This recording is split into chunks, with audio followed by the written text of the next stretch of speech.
నమస్తే తెలుగు రాజ్యంకి స్వాగతం. నేను మీ సంధ్య. శేఖర్ కమ్ముల తెలుగు సినిమా డైరెక్టర్లో తనకంటూ ఒక ప్రత్యేక శైలిని ఏర్పాటు చేసుకున్నాడు. తీసింది 10 సినిమాలు, 10లో హిట్స్ ఎక్కువ. అలాగే ఒక డైరెక్టర్గా తన పంధా వేరు అంటూ కూడా ఆయన సినిమాల ద్వారా నిరూపించుకున్న విధానము ఇక్కడ ప్రత్యేకంగా చెప్పాలి. ఆనంద్ హిట్ తర్వాత నెక్స్ట్ ఏ సినిమా తీస్తారు, ఏ హీరోతో తీస్తాడో అన్న చర్చ చాలా పెద్ద ఎత్తున జరిగింది. ఈ నేపథ్యంలో మనసుకు హత్తుకునే విధంగా గోదావరి అనే సినిమాతో ఆయన తెర మీదకి రావడం, దాంట్లో నటీనటుల ఎంపిక కావచ్చు, సినిమాను చూపించిన విధానం కావచ్చు, ఎన్నిసార్లు చూసినా బోరు కొట్టకుండా మనందరినీ మెప్పించడం కావచ్చు, అది శేఖర్ కమ్ములకే సాధ్యమైందా అని అంటే అవుననే చెప్పాలి. గోదావరి సినిమా రిలీజ్ అయ్యి ఈ నెలకి 20 సంవత్సరాలు పూర్తి చేసుకుంది. ఈ నేపథ్యంగా గోదావరి సినిమా మేకింగ్ గురించి, ఆ సినిమాని తెర మీద తీసుకొచ్చేందుకు శేఖర్ కమ్ముల పడ్డ అనేక అంశాలకు సంబంధించి మన తెలుగు రాజ్యం ఛానల్ ద్వారా మీ అందరికీ తెలియజేసే ప్రయత్నం చేస్తున్నాను. చరిత్రకారులు, సినీ రాజకీయ విశ్లేషకులు చిలకడ శ్రీకాంత్ గారు మనతో ఉన్నారు. ఆయన మాటల్లోనే. శ్రీకాంత్ గారు నమస్తే అండి. నమస్కారం సండి. ఆనంద్తో తనకంటూ ఒక గుర్తింపును, ఒక ఇమేజ్ని సొంతం చేసుకున్నారు. ఎందుకంటే చిరంజీవి గారి cinema release, Shankar Dada MBBS release టైంలో ఆనంద్ని రిలీజ్ చేసి చాలా సైలెంట్గా కూల్గా హిట్ కొట్టేశారు.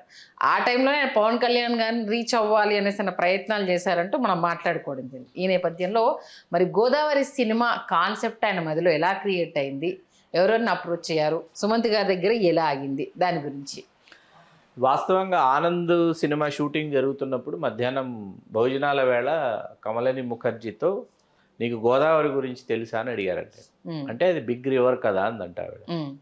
సరే, ఆయన ఇంకేం మాట్లాడకుండా తలంచుకుని భోజనం చేస్తుంటే, ఏంటి నువ్వు గోదావరి గురించి అడిగి మేం మాట్లాడకుండా తలంచుకుని భోజనం చేస్తున్నావంటే, ఏదో ఆ బ్యాక్డ్రాప్లో ఒక కథ అనుకున్నాను, ఒక పాత్ర రాసుకున్నాను అన్నారంట.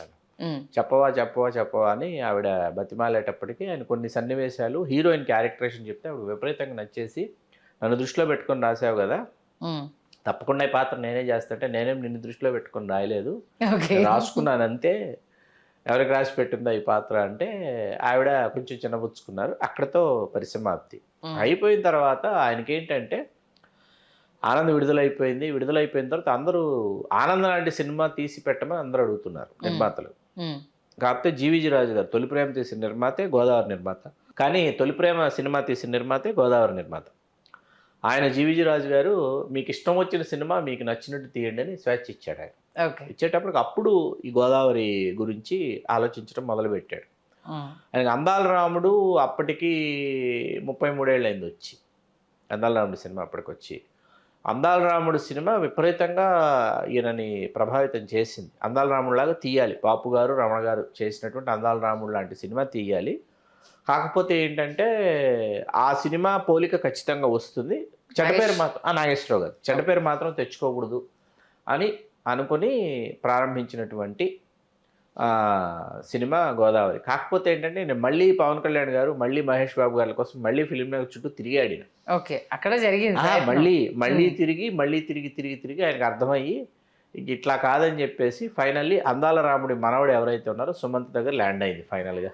ఓకే, అంటే సుమంత్ గారిని తీసుకోవడానికి అందాల రాముడు సినిమా అంతే కదా, అందుబాటులో ఉన్నాడు, ఈజీ యాక్సెస్.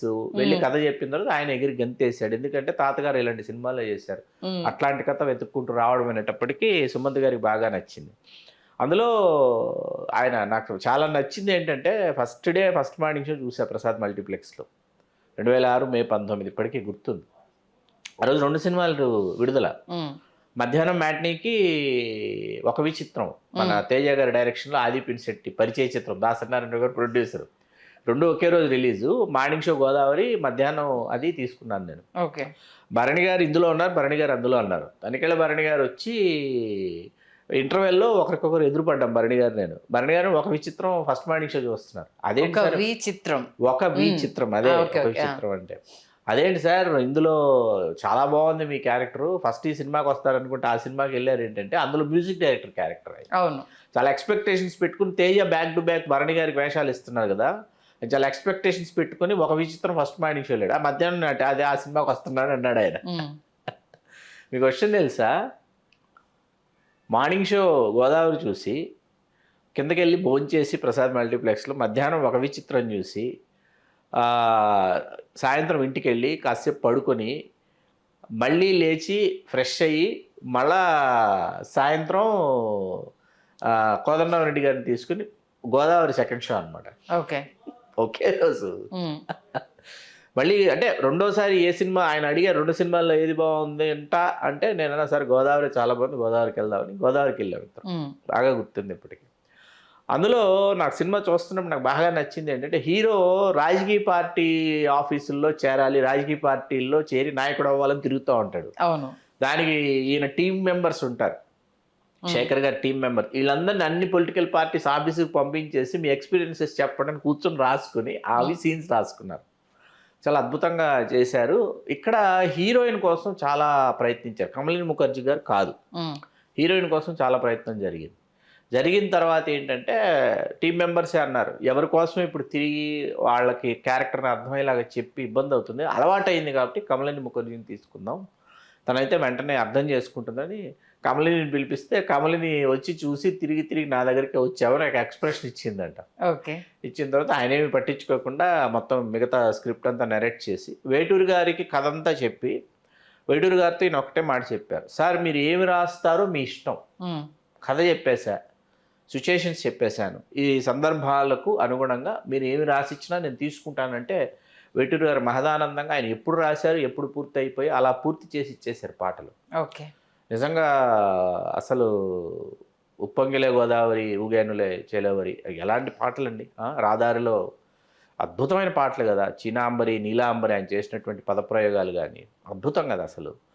అలా అసలు సినిమా ఎప్పుడైతే గోదావరికి వెళ్ళారో గోదావరికి వెళ్ళడానికి ముందు ఏంటంటే అసలు ఎక్కడ స్టే చేయాలి, నాన్ స్టాప్గా షూటింగ్ చేయాలి, ఎక్కడ స్టే చేయాలి. ఇక్కడ సినిమాటోగ్రాఫర్ విజయ్ కుమార్ కావచ్చు, లేకపోతే ఆర్ట్ డైరెక్టర్ కిషోర్ గారు కావచ్చు, ఇట్లా వాళ్ళ గురించి చెప్పుకోవాలండి.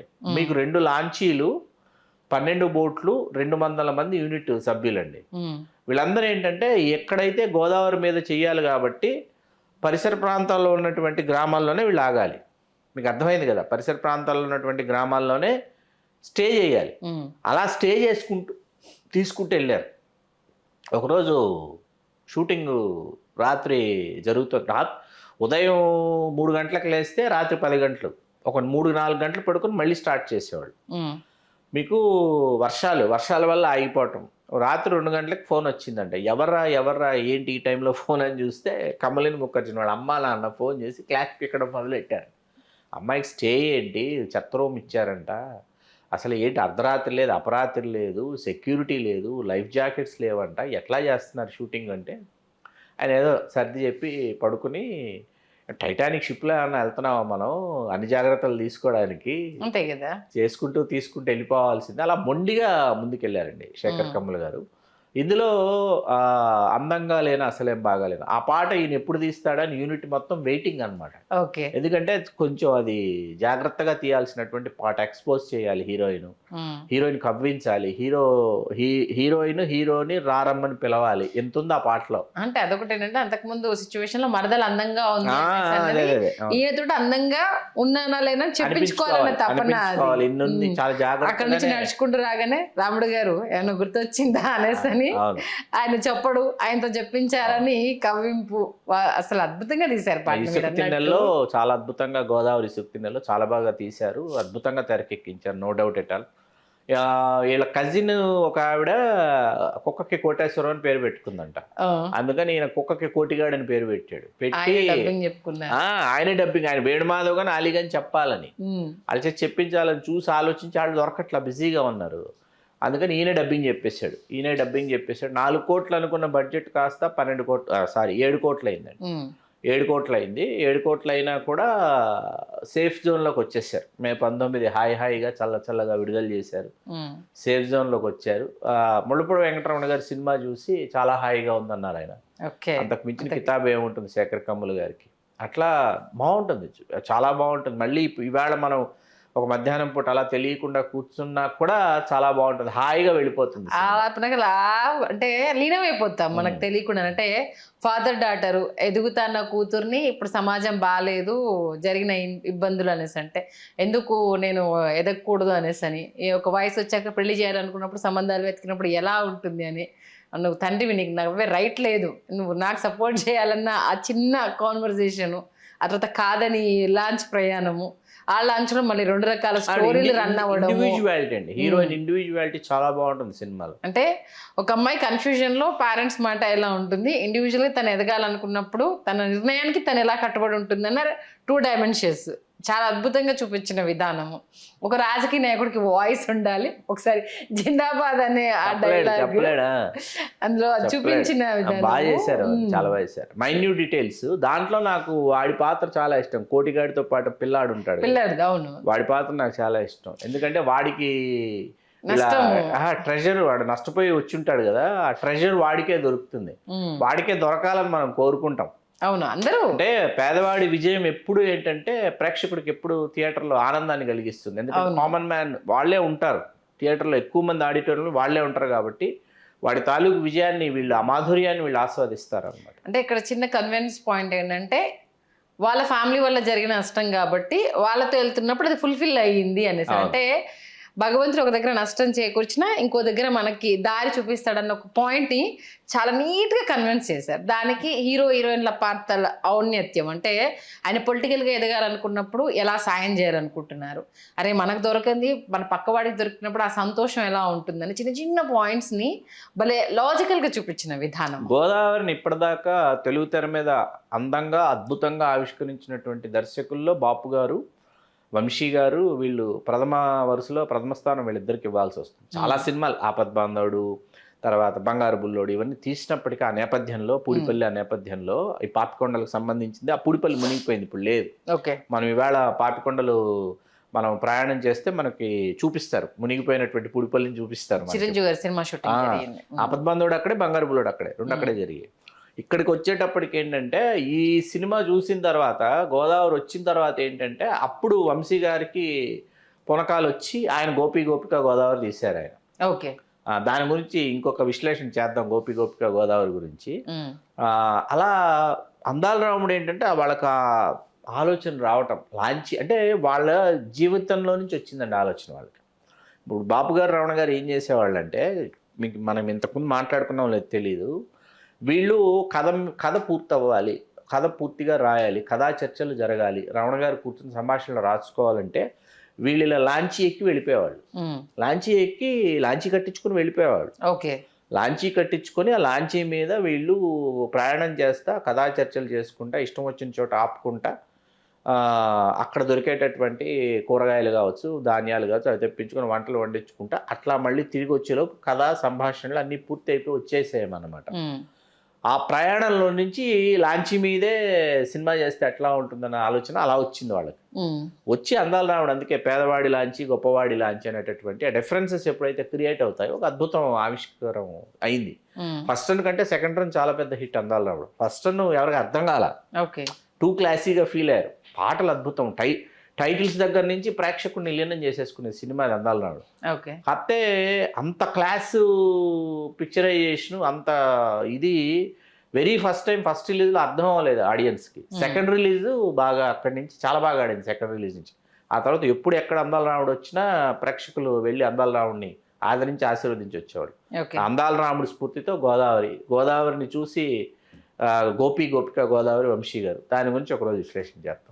ఎన్ని అవార్డ్స్ వచ్చాయి గోదావరి సినిమా? నంది పురస్కారాలలో ద్వితీయ ఉత్తమ చిత్రం, అది ఒక అవార్డు, మంచి పురస్కారం కింద లెక్క. తర్వాత ఉత్తమ దర్శకుడు, ఉత్తమ సంగీత దర్శకుడు కేఎం రాధాకృష్ణన్. మళ్ళీ మన సునీత గారికి అందంగా లేనా అసలేం బాగాలేనా నేపథ్య గాయని, ఇలా పురస్కారాన్ని సొంతం చేసుకుంది. సినిమాటోగ్రాఫర్ కూడా ఇది అవార్డు విజయ్ సి కుమార్ గారు, బెస్ట్ సినిమాటోగ్రాఫర్. ఇక్కడ మీరు అంత అద్భుతంగా ఆయన తీసిన విధానం గురించి చెప్పి ఆయననే మర్చిపోవడం దారుణం ఇది. ఎందుకంటే మీరు ప్రతి దాంట్లో సినిమాటోగ్రఫర్కి పెద్దపీట వేస్తారు. Director captain of the shift అయితే ఆ కెప్టెన్ దృశ్య రూపాన్ని మనకు చూపించడంలో ఛాయాగ్రాహకుడిదే ప్రధాన పాత్ర. మరి అలాంటి వ్యక్తిని మీరు మర్చిపోతే ఎలా చెప్పండి? అంత అద్భుతంగా ఆయన గురించి చెప్పి. ఓకే, మొత్తానికి 5 అవార్డ్స్ వచ్చాయి. ఓకే, మంచి సినిమాను మరొక్కసారి 20 సంవత్సరాలు పూర్తి చేసుకున్న సందర్భంగా మా తెలుగు రాజ్యం ప్రేక్షకులకు ఆ సినిమా గురించి, దాంతోపాటు మరొకసారి ఏఎన్ఆర్ గారి అందాల రాముడు సినిమాను కూడా, ఎందుకంటే మనం చెప్పిన వెంటనే మన వ్యూవర్స్ యూట్యూబ్లోకి వెళ్ళి ఏంటా సినిమా అంటూ సెర్చ్ చేసేస్తున్నారు. మరొకసారి వాళ్ళకి అందాల రాముడిని కూడా గుర్తు చేశారు కాబట్టి ధన్యవాదాలు శ్రీకాంత్ గారు. ధన్యవాదాలు.